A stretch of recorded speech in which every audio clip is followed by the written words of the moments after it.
Day 30, ladies and gentlemen. Day 30 of being sober and staying sober.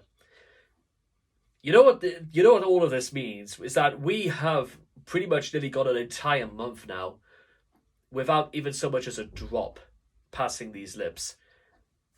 Funny enough, when I was doing when I was at work last night, um, I had to like clean hundreds of thousands of glasses, and honestly, the smell of these things, it was like uh, prosecco or beer or whatever it was. Everything, all of it, just smelt rancid. It genuinely did not smell nice whatsoever, and I don't even know how you can even stomach that sort of thing being around your nose, let alone actually drinking it. Although I think drinking it's probably more of the point when you think about it.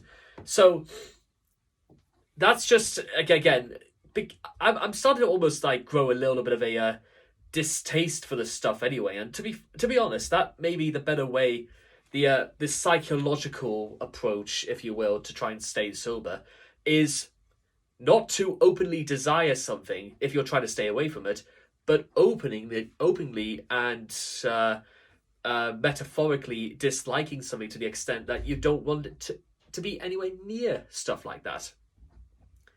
Maybe that's just sort of like the mental gymnastics you have to sort of play if you really do want this to work. On the other hand, you know what? As I say, if what I'm trying to say is true, in the sense that you know what, openly starting to dislike something is a good enough reason to stay away from it, maybe that's just what is needed right now.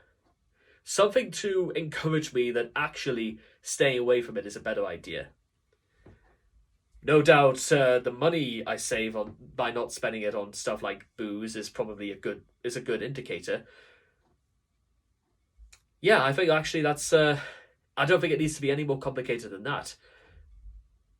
Which is, it's kind of funny because I know people have sort of gone back and forth on the idea about whether or not I seem to think that habit and addiction are one and the same. But I will say, you know what? There is a little bit of advice there. I think there's some truth in in what I say because it seems to have done some good. Um, at least I think it's beginning to make life look a little bit clearer. Maybe not any better, but just being open to the truth and seeing the world for what it really is. I'm pretty sure that's the Matrix, but we'll wait and see. Thank you.